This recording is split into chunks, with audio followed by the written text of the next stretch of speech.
el tema que nos va a ocupar en este espacio es el relativo a los contratos bancarios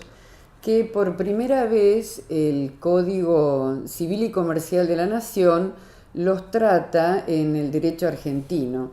Ocurre que para poder referirnos al tema de los contratos bancarios, parece apropiado hacer una breve introducción respecto al impacto que produce el Código Civil y Comercial sobre la materia comercial. Como sabemos, la ley nacional derogó el Código Civil, el Código de Comercio y dicta un Código Civil y Comercial unificado. Esa derogación del Código de Comercio particularmente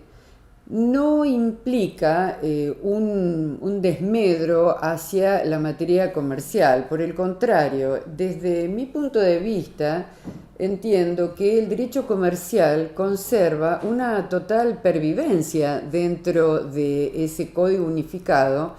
debido a que vamos a ir viendo distintas cuestiones relativas a esa materia comercial, como por ejemplo el Estatuto del Comerciante, que evidentemente no hay ninguna referencia en el Código de Comercio sobre el Estatuto del Comerciante, tampoco la hay sobre el comerciante, el acto de comercio, los agentes auxiliares del comercio, la jurisdicción mercantil, entendido todo ello como lo que en el código que se deroga, en el Código de Comercio que se deroga, se entendía como el estatuto del comerciante en particular. Mi postura respecto a que la cuestión de las obligaciones comunes de los comerciantes, el comerciante mismo, los agentes auxiliares del comercio y demás, siguen estando en este código. Yo lo que pienso es que su pervivencia está precisamente en el hecho de que bajo otras denominaciones se conservan las figuras. Es cierto, no hay en ningún lugar de este código unificado donde se hable de el acto de comercio, como decía recién, del comerciante, de las obligaciones comunes a los que profesan el comercio, pero lo que ocurre es que a través de obligaciones descriptas en este código, como es la obligación de llevar contabilidad, el código señala la figura del empresario. Es decir, el Código Civil y Comercial de la Nación toma como eje a el titular de una actividad económica organizada, el titular de un establecimiento comercial, industrial, agropecuario o de servicios, el titular de una empresa o cualquier otra persona que realice una actividad económica, aunque sea de poco giro, pero que voluntariamente desee inscribirse y llevar la contabilidad adecuada para su actividad comercial. Es más, el código lo que hace es determinar cuáles son los requisitos intrínsecos y extrínsecos de esa contabilidad, los libros destinados al respecto, la fuerza probatoria de los libros de contabilidad a través de la exhibición general, de la exhibición parcial de los libros de contabilidad. Para completar ese esquema determina el tiempo de conservación de los libros y de la documentación respaldatoria por el plazo de 10 años, siempre y cuando no exista una ley especial que determine un plazo mayor. Se completaría ese cuadro de lo que llamamos una especie de estatuto del comerciante con la obligación de rendir cuentas, que tampoco no está a renglón seguido de la obligación de llevar contabilidad y tener los libros adecuados a ese efecto, sino que está en otro capítulo relativo a las obligaciones. Es decir, dentro de las obligaciones se enumera la obligación de rendir cuentas en los términos de la ley. Los parámetros es toda persona que realiza una actividad total o parcialmente ajena tiene la obligación de rendir cuentas en los términos de la ley. Y así será también esa obligación de rendir cuentas para cualquiera de estas personas humanas o jurídicas que realicen una actividad comercial. Es decir que Para poder completar el esquema, tendríamos que referirnos a la jurisdicción comercial, que también es cierto que el Código Unificado no tiene una referencia especial sobre la jurisdicción comercial, pero nada nos hace suponer que su entrada en vigencia altere la jurisdicción civil y comercial separada en aquellas provincias que tengan esa posibilidad. De modo tal que, como conclusión de esta primera parte, nos parece que la sanción de un Código Civil y Comercial unificado para la República Argentina impacta en la materia comercial, pero que permanece como tal autónoma del derecho civil, donde el comerciante está reemplazado por el empresario, no hay definición del empresario, pero sí descripta su actividad. Hay una especie de estatuto del comerciante que son las obligaciones de llevar un orden uniforme de contabilidad, tener la documentación y los libros necesarios al respecto, conservar esa contabilidad, la fuerza obligatoria de los libros de contabilidad, la conservación, como dijimos, la obligación de rendir cuentas, de modo tal que pensamos que no hay por qué suponer que se ha barrido, para utilizar un término común, del lenguaje común, lo que es la materia comercial. Eso con respecto al sujeto, es decir, el Código Civil y Comercial entendemos que toma una postura predominantemente subjetiva al tener como eje, como protagonista al empresario, sea una persona humana o una persona jurídica. Respecto de la materia de los agentes auxiliares, tampoco no hay una referencia especial a lo que llamábamos los agentes auxiliares, tales como el factor, los dependientes, internos y externos. Pero también consideramos que cuando el Código se refiere a la representación aparente, artículo 367 del Código Único, hay una referencia a través de la descripción nuevamente de la actividad de estos agentes, sea el factor como un alter ego del dueño del establecimiento principal o bien los dependientes internos o externos del establecimiento mercantil. En punto a los contratos, lo que el Código Civil y Comercial hace es eliminar la categoría de contratos civiles y contratos comerciales. Todo lo que eran contratos duplicados, léase compraventa, mandato, fianza, prenda, mutuo,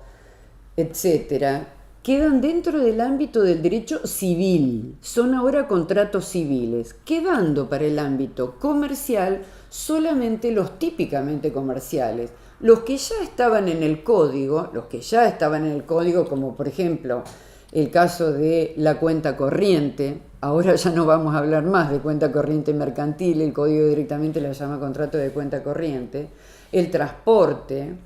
la consignación, o bien otros contratos típicamente comerciales que no estaban regulados en el código y que consideramos un gran avance, como por ejemplo, es por primera vez que se regulan los contratos de comercialización, esto es, la agencia, los contratos de concesión, distribución, las franquicias, los contratos de suministro, el contrato de corretaje y los contratos bancarios,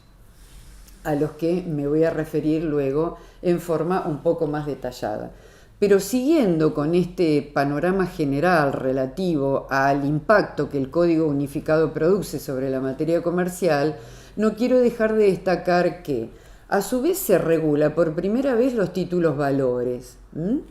La teoría general de los títulos valores consideramos que se encuentra plasmada con gran acierto en el Código Unificado, y por ahí, para completar el panorama mercantil, tendríamos que decir que el código, si bien es cierto que no produce una fuerte modificación en materia de concursos y quiebras, pero hay algunas cuestiones que repercuten, como por ejemplo,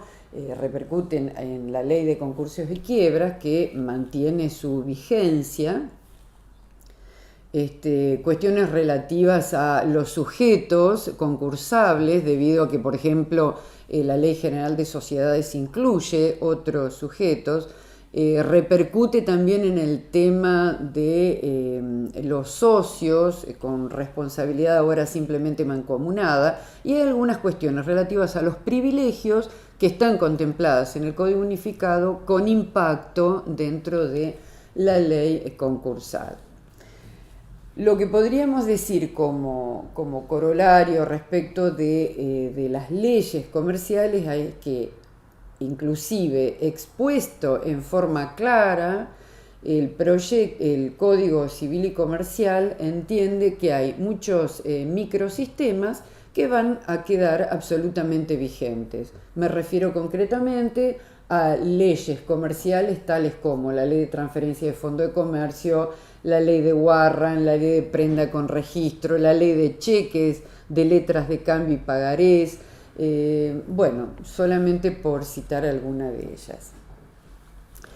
La segunda parte de esta pequeña exposición relativa a la materia comercial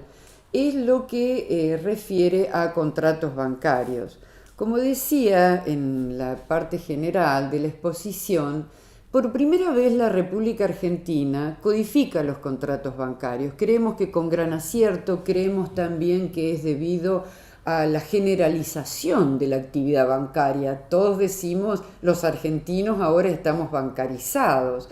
Recordar que el único contrato que tenía una reglamentación en el Código de Comercio que se deroga era el contrato de cuenta corriente bancaria, y en legislación complementaria había otros contratos como el leasing en su modalidad financiera, las tarjetas de crédito, el fideicomiso también en su modalidad financiera, pero no un cuerpo único con disposiciones generales, como ahora veremos, y luego contratos en particular relativo a la contratación bancaria.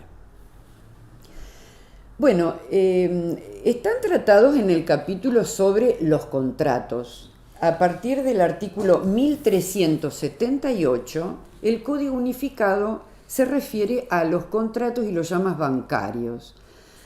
Por ahí comienza a haber algún tipo de manifestación de la doctrina respecto al acierto o al desacierto en que incurre el legislador respecto a llamarlos bancarios, o por ahí, si hubiera sido más técnico, más apropiado, llamarlos contratos financieros. Nosotros pensamos que es un acierto haberlos llamado contratos bancarios, porque específicamente el legislador del siglo XXI entendió que se refería a los contratos precisamente que realizan los bancos, regulados por la Ley de Entidades Financieras, y no otras figuras que pueden tener modalidades financieras, pero que pueden ser realizadas por personas jurídicas que no sean bancos. Me refiero concretamente a los fideicomisos, al contrato de factoring, que ahora el código lo llama de factoraje, al contrato de leasing, que siempre la doctrina, incluso hemos escrito en una oportunidad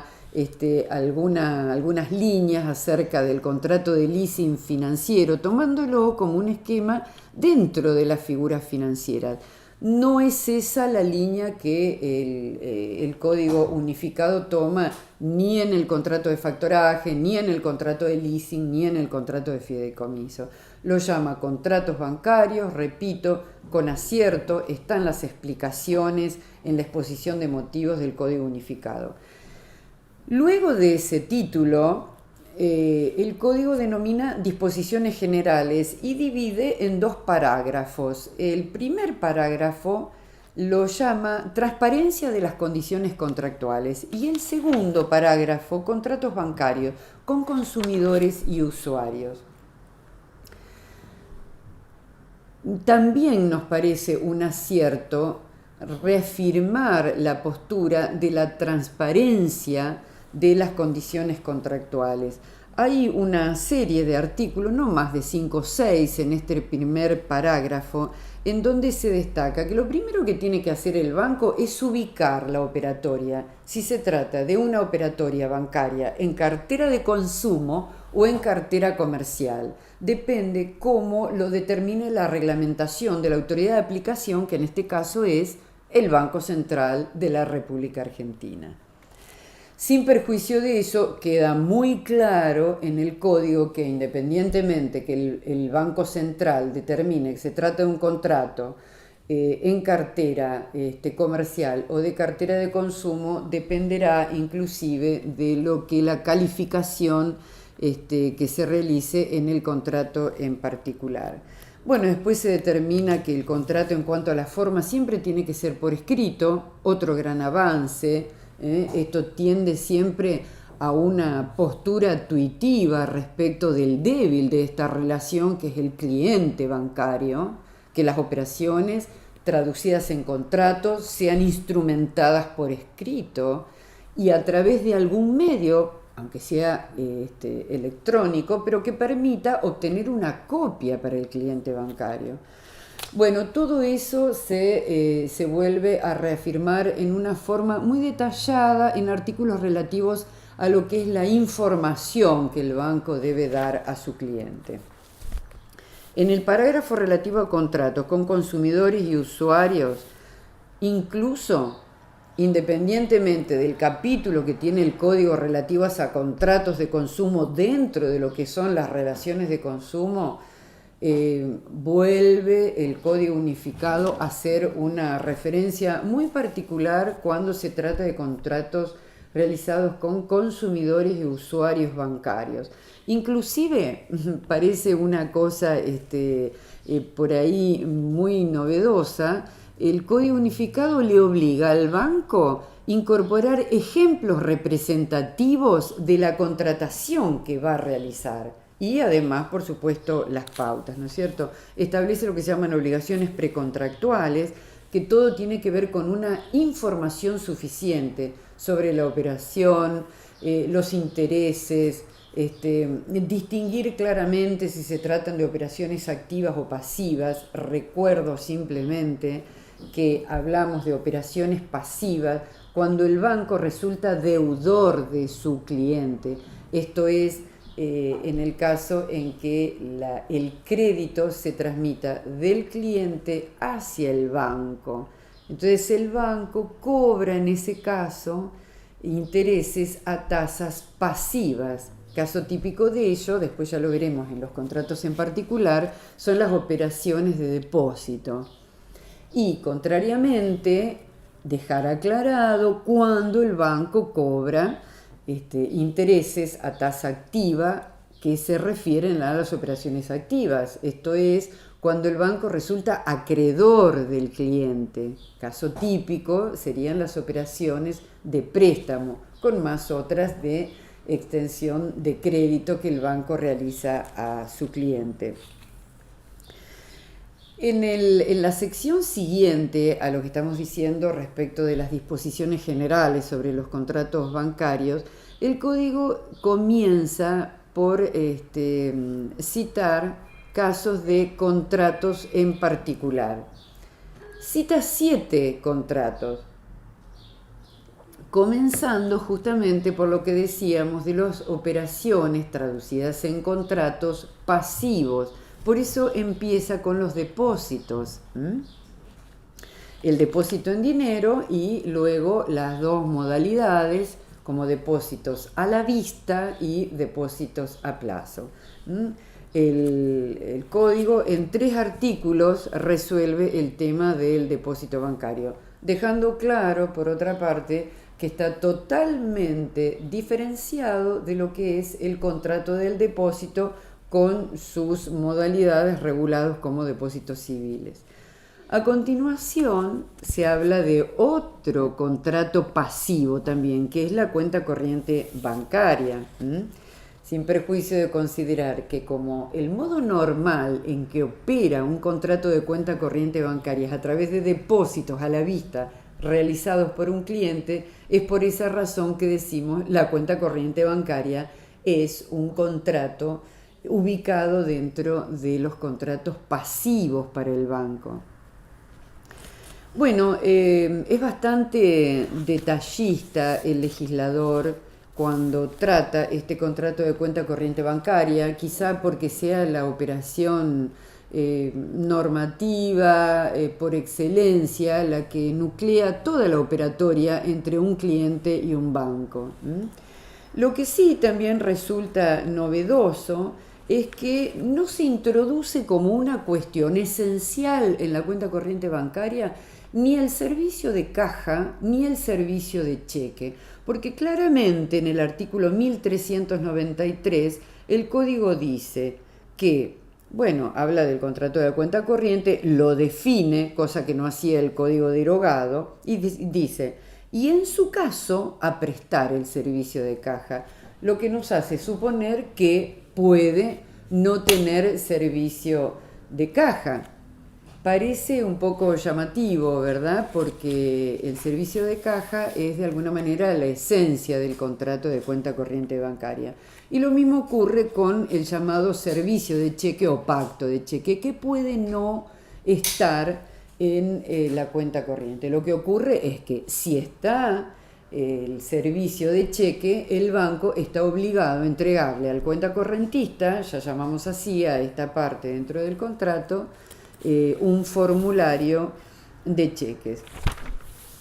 Bueno, también al igual que el Código de Comercio que se deroga, establece toda una serie de pautas relativas a los resúmenes, a los débitos, créditos en las cuentas corrientes, el cierre de la cuenta y la ejecución del saldo deudor, donde claramente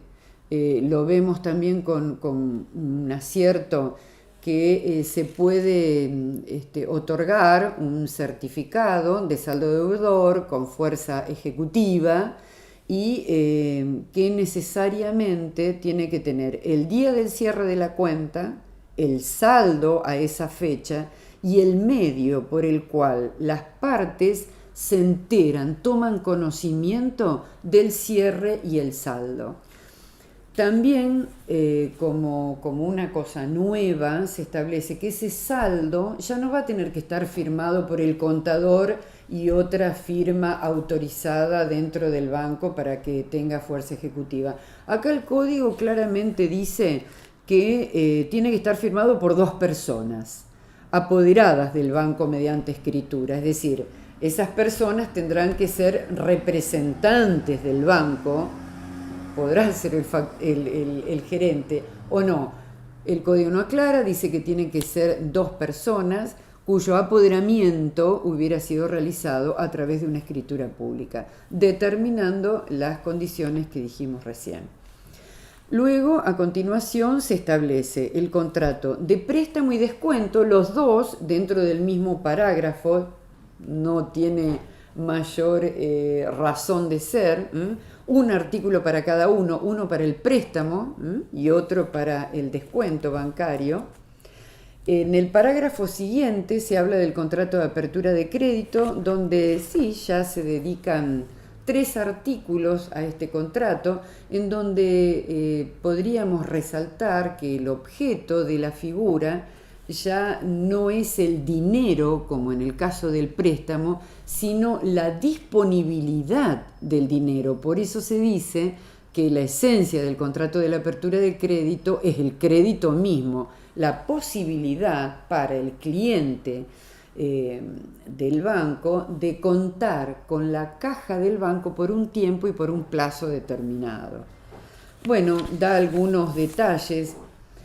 No tiene mayores abundamientos, como en el caso del contrato de préstamo y descuento que citábamos recién, pero ocurre que este código ha receptado la doctrina de muchos años, tanto nacional como extranjera, relativa a los contratos bancarios, y creo que tendremos que referirnos a esa doctrina debido a lo escueto que es el código respecto de esos contratos. Luego, en el parágrafo siguiente, se habla del servicio de caja de seguridad, donde ya se hacen algunas cuestiones más detalladas, sobre todo relativo a la responsabilidad, y dejando en claro que se trata de un contrato de servicio, esto es, no es una operación ni activa ni pasiva, la llamemos neutra o de servicio. No hay un correlato de crédito ni del banco hacia el cliente ni del cliente hacia el banco. Concretamente se trata de un contrato de alquiler en donde el banco se obliga a tener en custodia una bóveda dentro del recinto del banco y responde por consiguiente por la integridad y por la intangibilidad del lugar y de las cosas que están dentro de la caja de seguridad. Termina el esquema de los contratos bancarios con un contrato que se llama de custodia de títulos, que a diferencia del contrato que describimos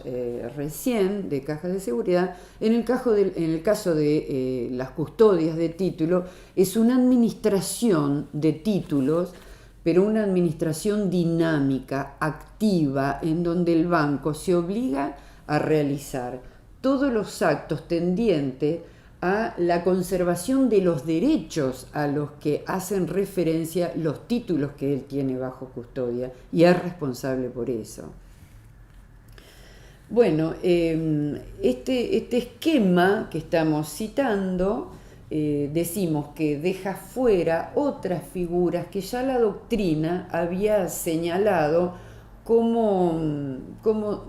dentro de la cuestión financiera, precisamente por la función que estaban llamados a cumplir esos contratos. Concretamente, el contrato de factoring, factoraje dentro del código, y otras figuras como el fideicomiso financiero, el leasing financiero. Y bueno, y hay otros temas muy vinculados a la operatoria financiera, pero no considerados bancarios por el código.